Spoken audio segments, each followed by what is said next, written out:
the London Underground Q38 stock, the London Underground R stock, and Chicago's PCC rapid transit cars. So, what do these three rail cars have in common? They all would be an influence on the first subway trains built for Canada. This is the story of the Toronto G-Series subway cars, the trains that experienced a 42% weight gain overnight.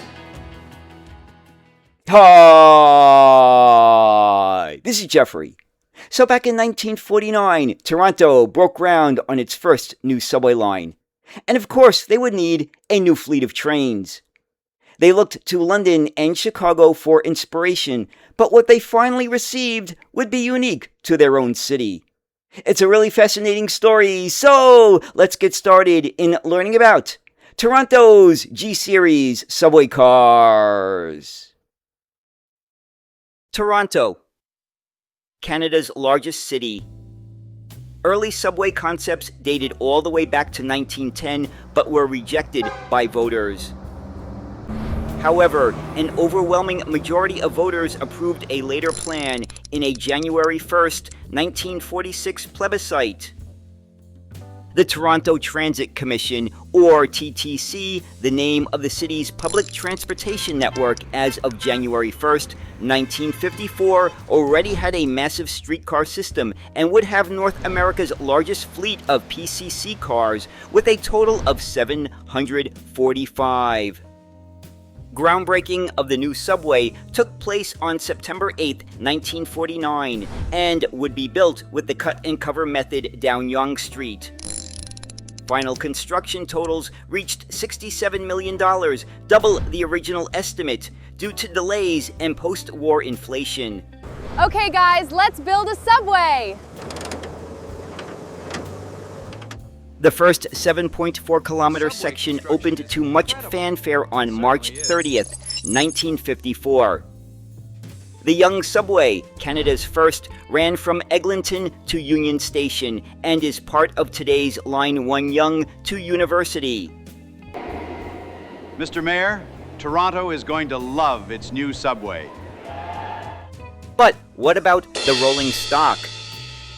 During World War II, the TTC hired Charles DeLeuw, a well-known transportation engineer from Chicago, to further develop Toronto's post-war rapid transit plans.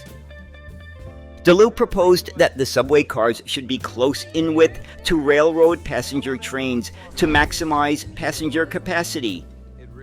The first concepts for the subway cars were based on the very successful PCC streetcars. The PCC-derived rapid transit car would employ the traction system of the streetcars with a lightweight subway car-styled body 48 feet in length. The first version of PCC rapid transit cars began operating in Chicago in 1947, and larger fleets of a more practical design arrived in 1950. By 1951, the TTC was ready to order its new trains. The body design had been revised with larger windows, and it no longer resembled a PCC trolley. The TTC built a full-size mock-up at its Hillcrest shops for evaluation. Two bidders, the Canadian Car and Foundry and the St. Louis Car Company, both submitted compliant bids, but the cost was excessive. This was mainly due to material restrictions of the Korean War.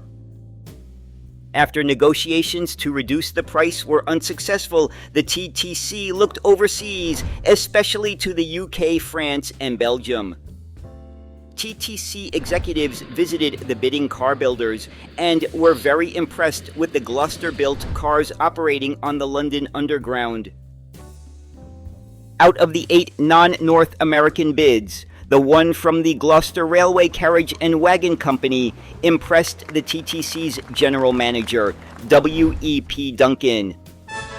Duncan recommended the selection of this proposal, and on November 20th, 1951, the TTC awarded a $7.8 million contract for 104 rapid transit cars, each 57 feet long, to Gloucester for delivery by the end of 1953. And so, what would this new subway car for Toronto be?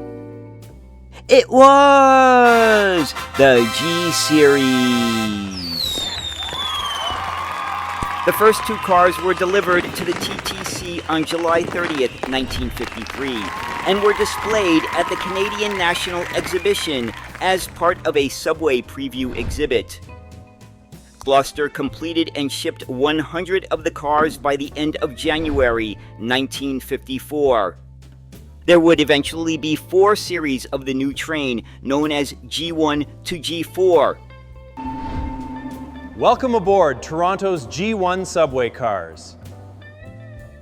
The specifications of the last 4 cars, known as G2, were modified as aluminum bodies in an effort to promote the use of aluminum in railcar manufacturing by the Aluminium Development Association in the UK. 2 additional cars were later ordered to allow a 6-car train of aluminum cars to be operated. But as we shall see, the PCC equipment originally specified would not be possible. Now, let's take a look at some of the basic specifications of the G Series subway car. Number 1, length is 57 feet. Number 2, width is 10 feet 6 inches. Number 3, height is 11 feet 6 inches. Number 4, average weight for a car of each married pair is, for the G1, 83,328 pounds. For the G2, 73,452 pounds. For the G3, 76,720 pounds. And for the G4, 82,776 pounds. Number 5, passenger capacity is 62 seats and can hold up to 233 total passengers under maximum crush load conditions. Number 6, the traction motors are Crompton Parkinson 68 horsepower of 4 per car, but the G4 cars had more powerful experimental equipment. And finally, number 7, top speed is 50 miles per hour. Gloucester's engineers were unfamiliar with the PCC type equipment originally specified and did not have access to the American truck and traction technology. Construction of the cars quickly fell behind schedule. Harry M. Thompson, an engineer with the TTC in the 1950s, explains, Gloucester worked around the clock to make the car design work. Ultimately, Gloucester exchanged controls, trucks, and other equipment with that of London Underground's R-Stock, and we approved these replacements. The outside hung sliding doors, as seen on the mock-up, were problematic, and were changed to doors which opened into pockets in the car body. And the ventilation system required a larger duct system. The outcome was that the first 2 cars were about 25,000 pounds heavier than the 60,000-pound car as designed. Gloucester and the TTC further developed various weight reductions, which trimmed an additional 2,000 pounds from the car by the time 30 cars were completed. By 1956, the TTC was experiencing a shortage of rolling stock.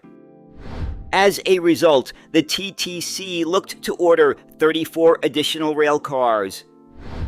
These would be non-driving motors and would be positioned between a pair of existing cars to produce a 4-car semi-permanently coupled train.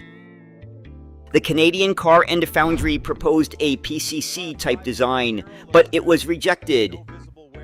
The contract was awarded once again to Gloucester. These would be known as Type G3. However, the TTC was interested in the advantages of PCC-style electrodynamic braking. The last 6 G3 cars would have its specifications changed to include dynamic braking, more powerful traction motors, as well as alternative gearboxes and suspension. They were designated as the G4 class and operated as a standalone 6-car train with 2 cab cars and 4 non-driving motor cars. The delivery of these cars was around the same time as the launch of the Sputnik spacecraft in 1958, and so they were nicknamed the Sputnik cars. The fleet was overhauled between 1971 and 1973, and the livery was revised to a brighter shade of red and more vivid yellow stripes. Retirement of the Gloucester cars commenced in early 1988 and continued throughout 1989, with one final G-train operating between October 1989 and October 26, 1990. Lima, Peru was interested in acquiring the G-trains for its new metro system. The deal fell through and the cars were scrapped between November 1990 and April 1991. The Red Rockets, as they were known, will always be remembered for bringing Canada into the world of subways. And so there it is, the story of the Toronto G-Series subway cars. Now, it's really interesting to see what could have been in Toronto. They could have had Chicago-styled PCC rapid transit cars. But of course, that did not happen. So anyway, I hope you enjoyed this look at the Toronto G-Series subway cars. And as always, thank you so much for watching and have a great day. Bye.